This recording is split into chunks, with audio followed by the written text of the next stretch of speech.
Shukran sana kwa kunialika. I'm so privileged to be here with you. Sijai kuja this church. This is my first time, and it's an honor. I'm humbled. So today, I think mmeona kwa news sana. Nowadays we are trying to advocate mental well-being. Si mmeona sana kwa news? Every radio station ukifungulia, they are talking about mental health. TV, especially Nation TV in the morning, usually find every day kuna topic, almost every day concerning mental health. And the reason this is happening is because tumekuwa na increased cases of depression. Actually, for those wenye wanafuata news, especially our country Kenya, tulirankiwa number 4 in Africa, 4th most depressed country. See, that's a serious thing. Na tuko na country mingi sana Africa, but we were ranked as 4th. Globally, ama worldwide, tulirankiwa 9th. Number 9. Yani tuko na stress hivyo. Unaelewa? And with this COVID situation, issues sasa kama imeworsen. You know, yes tulikuwa na stress initially, but with COVID sasa ikakuwa worse. And everyone has been affected by COVID in one way or the other. Ni ukweli, unaweza kuwa ukugonjeka COVID, but there's a way imekuhit. Maybe academically, job-wise, health-wise, you know, bereavement, probably you lost someone to COVID, especially where we work, tuna lose watu wengi sana. And so today, I just wanted to take you through kitu tunaita resilience, which is a stress management technique. I don't know if I've introduced myself well. Let me just repeat. I'm Hellen Wambui. I work at Kenyatta National Hospital as a psychologist. Okay? So, stress. Tunasemanga tu stress. And stress is what causes depression. And we are really trying to avoid depression. There's something tunaita resilience. Resilience, ama kwa Kiswahili udhabiti. I'm a Kikuyu, but I'm not so good. Nani anaweza niambia labda resilience kwa Kikuyu tunaweza ita aje? Okay, resilience in short is ability to bounce back.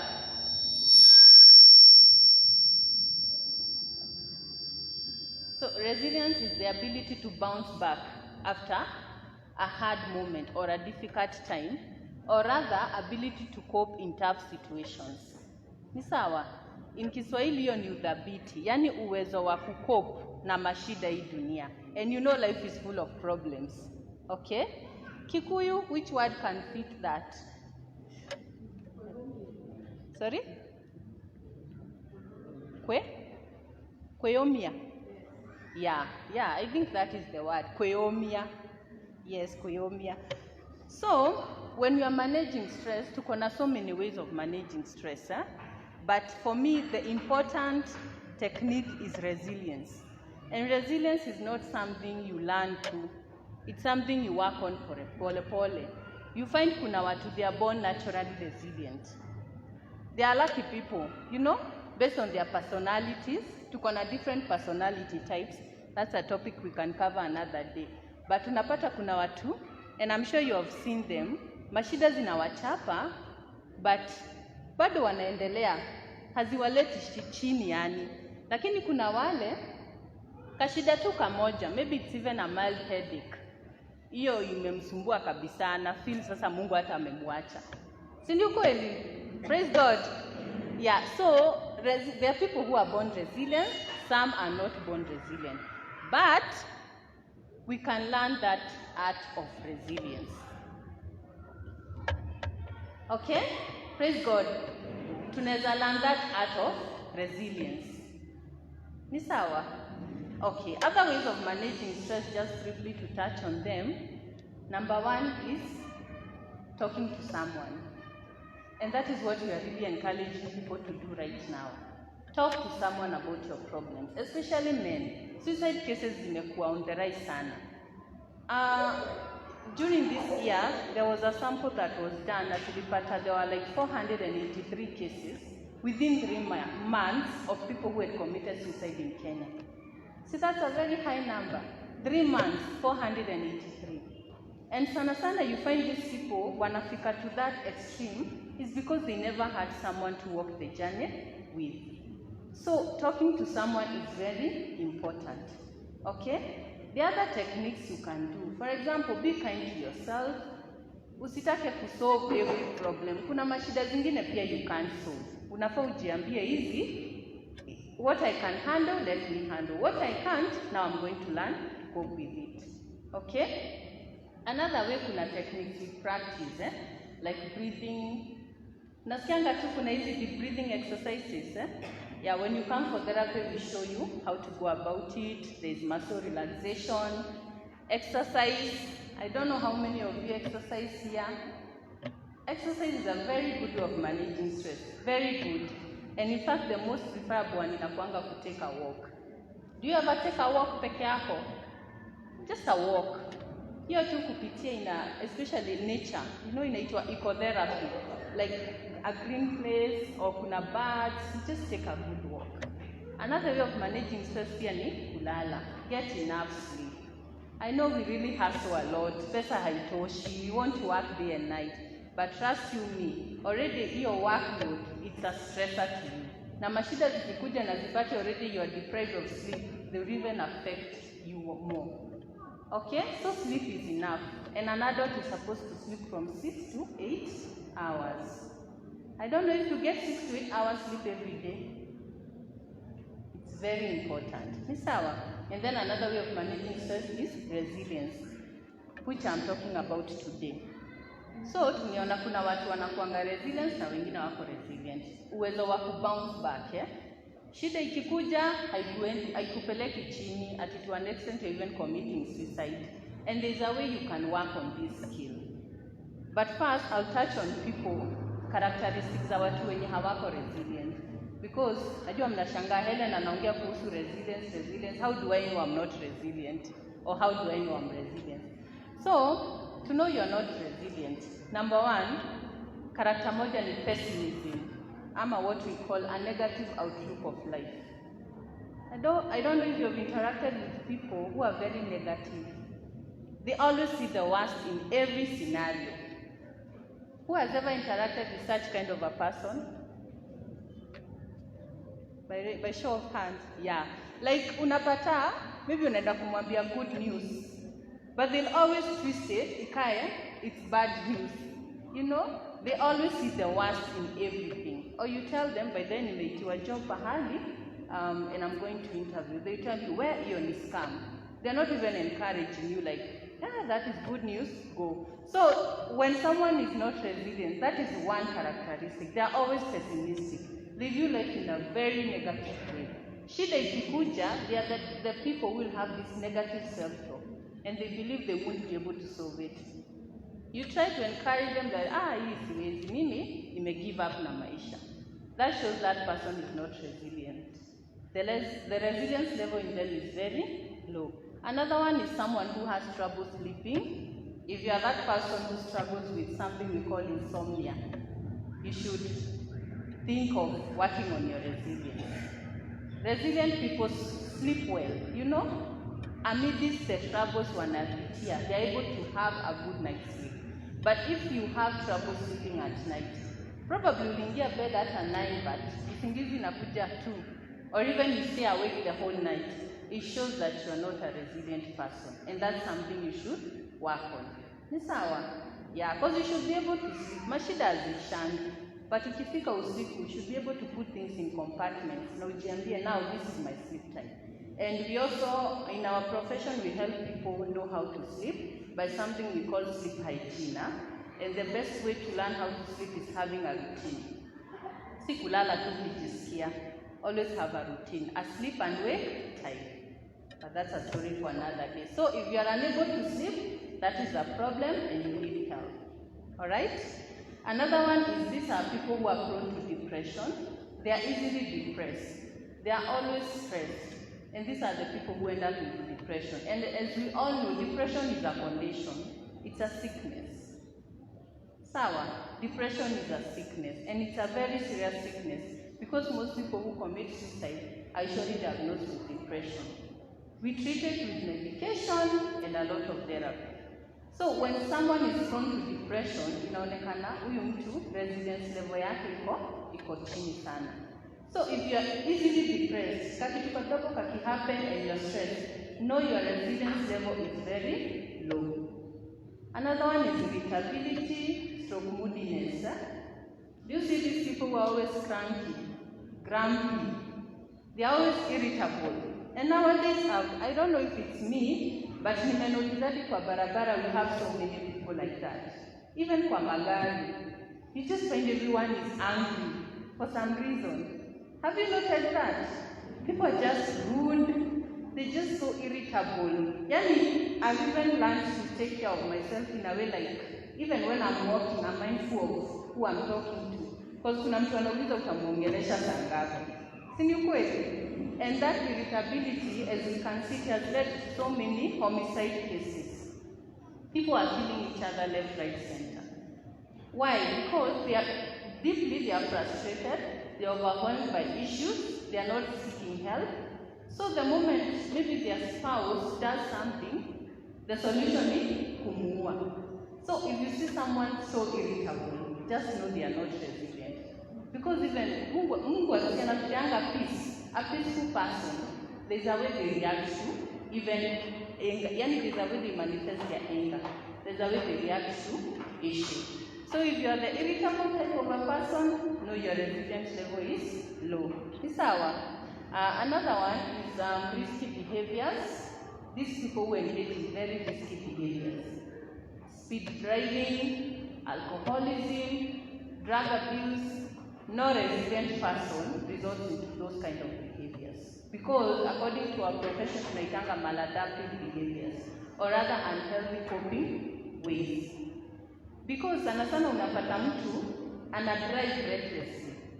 That is not normal. It's usually a manifestation of something they are not dealing with. So project ko. Unapata hata anagonga gari ya mtu just carelessly ama tu ile intentionally. Others, alcohol use. Using alcohol is also a sign of people who are not able to deal with stress.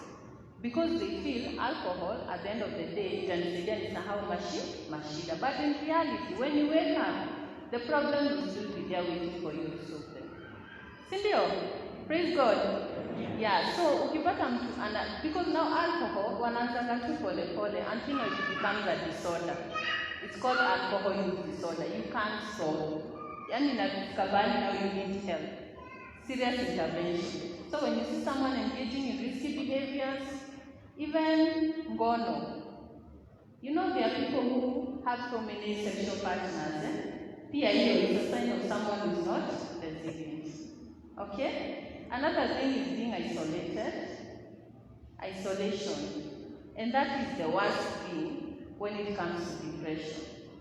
Isolated people wanakuanga easily depressed. Kwa nini? Man is not an island, right? Man is not an island. We need people. Even if someone is an orphan, and I need friends. The good thing about God is, and creating a new family for you. He has a purpose for all of us. And the Bible has said, when you relate on it from Jeremiah 29, that He has good plans for us. Plans for welfare. So even if alikuleta hii dunia and probably you found that you are an orphan, He creates a family for you if you trust the process. Na unapata na create good people who will be there for you, support you. But unapata kuna watu, they just want to isolate themselves. The moment you isolate themselves, the more it will be hard for you to deal with issues. So if you are this kind of a person who isolates yourself, you maybe uko na shida, issues, you are not a resilient person. And lastly, we find that these are people who have something we call low emotional intelligence. Emotional intelligence, the ability to understand and manage our emotions. Okay? Ability to understand and manage our emotions. So you find that people with low resilience levels are not able to handle the emotions, and that's why I talked about irritability. Outbursts. Outbursts are not a normal thing. Wewe ni mama, mtoto wako akikukaribia tu kidogo ushamshautia. You have something that needs to be worked on. We do that when ni baba the same. Anakuja kukuomba kitu, "Wewe niondokea hapa." Sasa kwa nini umemshautia? Hata mtoto anashangaa, kwani mama ni nini leo? You know, or dad ni nini? They even start saying, hey, we usikaribie mom leo, ni kama hana mood poa. That shows you're not an emotionally intelligent person. Always manage emotions zako. Because like for example, when you're angry, what are you supposed to do? We all have bad days, you know, bad moments. There's something we call timeout. You call a timeout. Even if mtoto wako alikukasirisha, call timeout. Ondoka kidogo. And let me tell you, the moment you walk away from a situation, even if you are having like some exchange, by the time unarudi, the way you handle that situation will be totally different. This hour, we are human beings, lazima tukasirike. But how you manage your anger matters a lot. Okay? So the moment you see someone has to manage those emotions, it shows resilience level yao iko chini, and they need to work on it. This hour. Yeah, so those are some of the ways that can tell you if you're a resilient person. That is good for those. So unafikiria uone if una fit in that category. And if you don't, then you can pride yourself as a resilient person.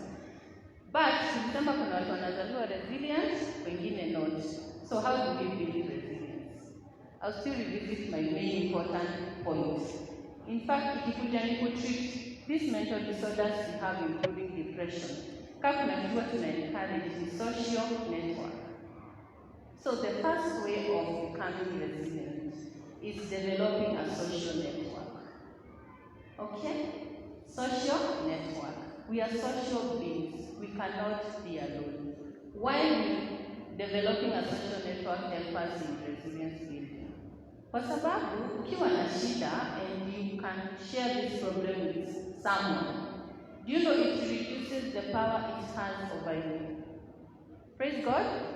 Like unapata, even wazungu walisema, a problem shared is a problem, yeah, half solved. But if you believe, especially men, I want to speak to men, at least sisi wanawake, we talk a lot. Tunaongeanga hata unaweza keti na mtu kwa gari na uweze kumwambia za kwako. Si ukweli? But men, the way they are socialized, hey, wakili, what do they talk about? Politics, business, money. You see? When you wanapenda games, football match, but right now they are talking about who they are going to elect. But trust me, as women, sana those are not our topics. We usually talk about our problems and we listen to each other. So having social network doesn't mean necessarily your family, other friends, other colleagues. For students, even your friends at school, your classmates, have that social network. People you can call, people you can even meet out. Hata kama ni for lunch, you know, you just talk. Someone you can text. Ukienda home, you know, have that someone you can share your problems with. Like a confidant, okay? So creating a social network helps. And most importantly, it's not just creating a social network. Ask for help. Si usemange tu mimi niko na familia. You know, there are people who are really committed to suicide and you think they are ni watu wa watu. Si ndio kweli? Hata watu wanakuwa surprised. Na venye anakuanga na marafiki wengi. You know, ako na familia, what happened? It's not just about a social network. It's about also being active in it, asking for help. Place umeshindwa, don't shy away to ask for help. If it's that loan, ask for help. Kama ni shule, grades hazikuji vizuri, you are poor in this subject, ask for help. That is the best way to become resilient and be able to solve problems. And also a way of preventing stress. Another point is working on your optimism. Tulisema one characteristic of a low resilient person is pessimism. Si ni ukweli? Work towards optimism. Kuna watu, there is this personality called negative affectivity. There are people who are just born as negative people in this life. Pessimists. Like that's who they are. But personalities can be changed. Okay? You can manipulate your personality. So if you discovered, like right now as I'm talking, if you may discover probably you look at the negative in everything, try to look at the positive in everything. For me, there's one thing I can say, it's like a mantra for me, and I believe there's a silver lining in every cloud. Even in the worst of every situation, there's always something to thank God for. Ni kweli ama si kweli? Probably someone got involved in a road accident and God forbid, and their leg ikakuwa very injured. Ni kweli? Akapelekwa hospitali, akalazwa, and it has taken them a long time to recuperate. But where is the silver lining there? I want someone to tell me. Amevunjika kwa hospitali, maybe amekaa 3 months. What would be the silver lining if you are working towards being a positive person? Someone? Yeah, they survived. They survived something else. Mtu mwingine? They survived what else? Exactly, that's what I was actually looking for. Hakukatwa mguu. Si kuna amputation. Mguu yake iko. Ataka itawekwa chuma mguu yake iko. So you see what I'm talking about? I don't know how unaona when you become an optimistic person. But a pessimistic person unajua ataangalia aje. Sasa mguu ndio hii. Sasa hata sitaenda kazi hizo miezi zote 3. Sasa watu wananiona aje? Now I'm begging for help. No. That is living a very miserable life. Always looking at the negative. Look at the positive in everything. Okay? And for me, I believe the challenges we face in this world are for a reason. Hata Bible sinasema hivyo. In the book of 1 Corinthians 10:13, inasemanga aje? No? Temptation has overtaken us. But with every temptation, God provides a way of escape. So these challenges we face are meant to be faced by us. But God will always give you the strength to overcome them. So always know that life does not face challenges. And for me, I use my challenges as lessons. And they make us stronger. Okay? If you look at life that way, you'll be ready for challenges. Na zikikuja, you'll find ways of dealing with them. And you learn from them. And they'll even make you stronger. This hour. So let's learn to be optimistic. Thirdly, how do we build resilience? Taking care of ourselves. That is, I'm an advocate of self-care. Something we call self-care. Self-care is very important. And what do I mean by self-care? Ni kuhakikisha unajiangalia. Hii life, ukikosa kujiangalia, hakuna mtu atakuangalia. Na hata Bible inasema, there was a scripture I was reading in the book of Mark 6:31, and there was this part, I don't know if someone can read it for us, but it was Jesus who was saying, for many were coming and going, and they had no leisure to eat. So, unapata, Yesu aliwaambia, wakae chini, warest, wakule. Because here, Yesu anajua, it's not about, preaching is good, but you also need to take care of yourself. And self-care is in so many ways. When you're going through turbulent times, some is a stressful time, take a break. In fact, taking a break is the best way you can take care of yourself. What do I mean by taking a break? Maybe, like sasa wagonjwa wakikuja, okay, I'm in Kenyatta, and unapata, there are people like the next of kin anakuja kutembelea mgonjwa wake huko, and probably that patient atakuwa hosi for like 6 months. Unaona? For me, na wakalishanga chini, and I call the family, and I tell them here, you cannot overload one person with this burden of visiting the patient. Mmoja apumzike leo, mwingine akuje. They alternate, okay? Because you need that break. You need a break. Even from work, you need a break. Shule, you need a break. And when I'm talking about break, I mean a break. Take a break. Hata mambo zikiwa mingi, saa zile unafeel kuna hii shida, kuna hii, take a break. Enda ulale, enda utulie. Take a break. Then come back. Okay? That is the way you take care of yourself. Another important way is, engaging in activities you love, like hobbies. We all have hobbies. Some serving in the church, singing in the choir, sindio? Some love traveling. Others, wanapenda warembo, wamama, wanapenda kwenda manicure, and hiyo manicure. Some love watching movies, some reading inspirational books. Do something that makes you happy. Okay? Exercise is also a way you can take care of yourself. Sawa? Yeah, so taking care of yourself, inasaidianga even when problems come, you're able to face them. It's a way of building resilience. But imagine, uko na sleep deprivation, haujalangi vizuri. Ni kweli. You don't remember the last time you even went for a holiday, you even took yourself out for lunch. You don't even remember the day you watched something that made you happy, and then stress you. Do you think utahandle your stress vizuri? Hapana. That's why you emphasize your self-care. Okay?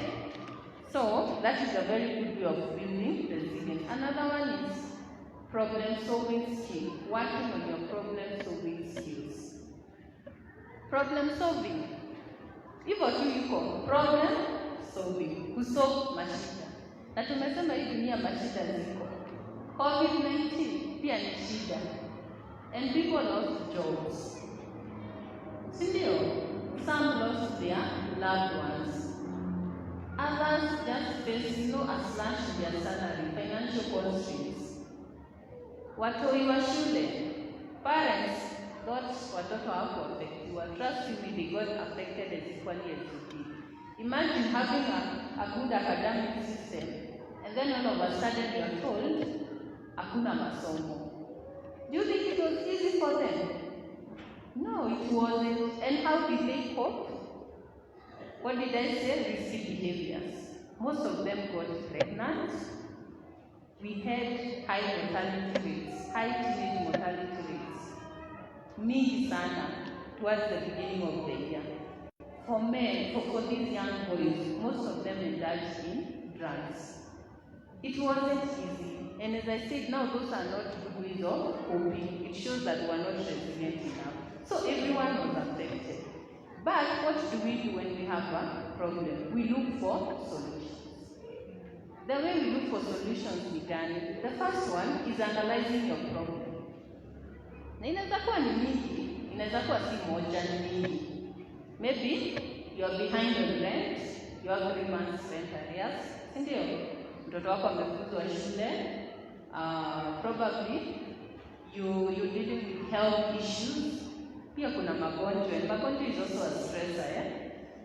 How do you deal with all these? Zote zimekuja. Maybe nyumbani pia wanakupea stress. For the married people, your spouse is changing now. They are no longer communicating. They are behaving as they want. Hizo zote zimekuja. But as a resilient person, you know what you do? You analyze those problems. In fact, if possible, come up with a list of the problems you have. Andika. This is number 1, 2, 3. And another way of dealing with problems is prioritizing. Priorities are very important. So hizi zote zimekuja. Si ni kweli? Which is the most urgent problem that I need to address? Kwa hiyo nimesema ni gani urgent? The spouse, mtoto kufukuzwa shule, nyumba rent, landlord akuweki na amani, or probably family issues, like which is the most urgent, or your health issue, also probably unasikia mwili kabisa inakusumbua. So among those 4 problems, which is like the urgent one you should deal with? Somebody?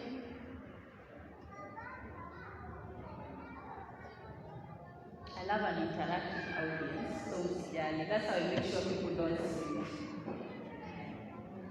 So tumesema, these are problems, and they are not problems. I'm sure I'm talking of things you face.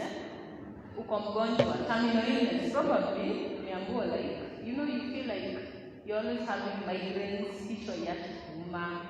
Then mtoto wako amefukuzwa shule, probably alikuwa boarding. Then rent, I'm talking about the things that people are facing and coping. Rent hujalipa like 3 months. Then your marriage is hitting the rock. All these are issues umebeba kwa kichwa. when you're coming out to prioritizing, ni gani to address first? Which is the most important one? Sorry? I want one person. Yeah, this side.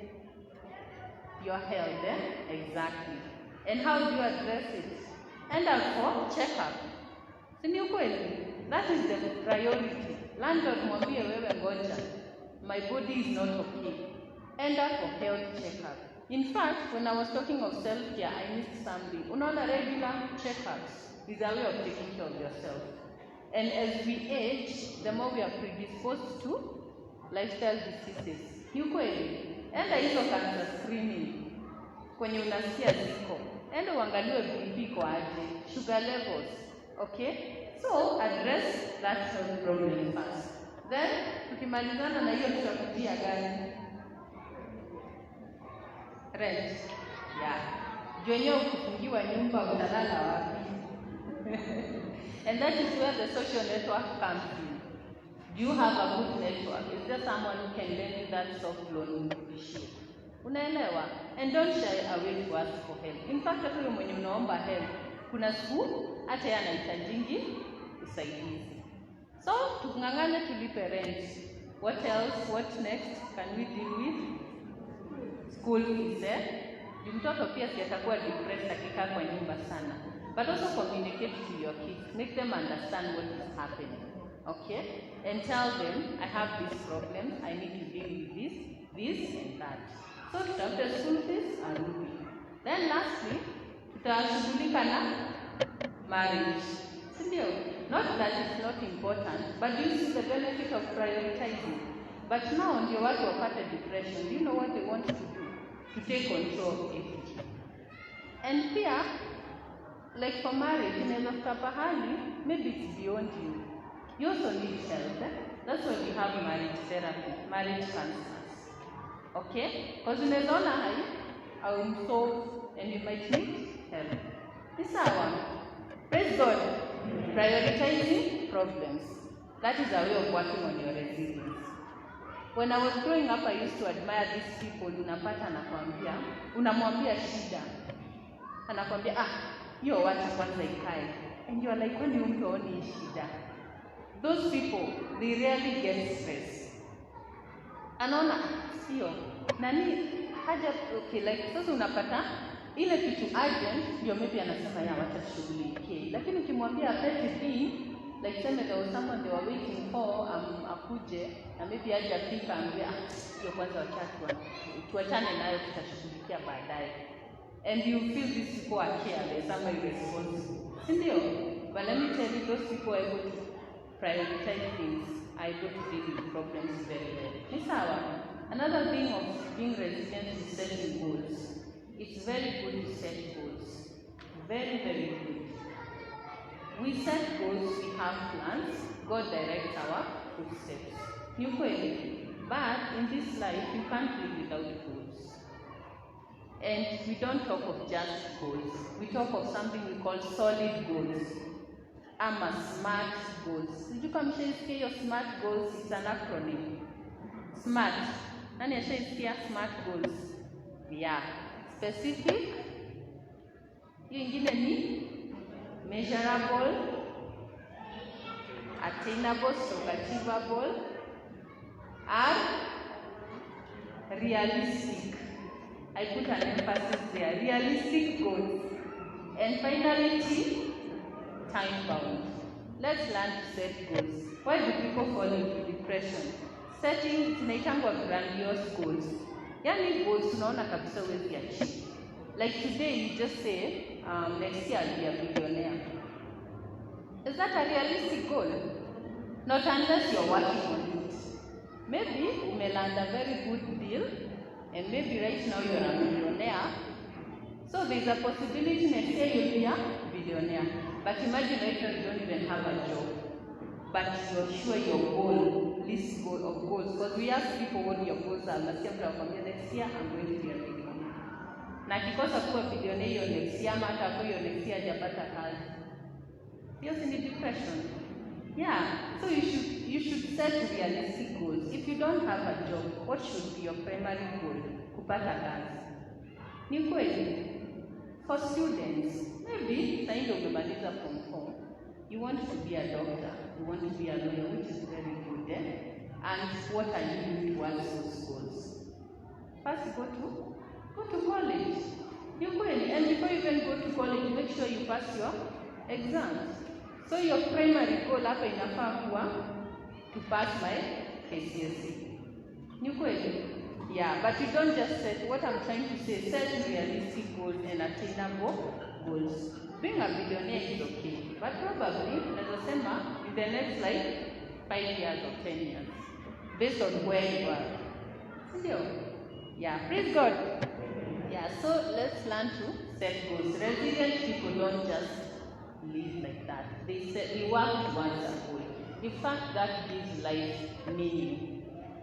Okay? When you set goals, you have something to work towards. Maybe your goal is to get married. What are you doing about it? Are you so introverted?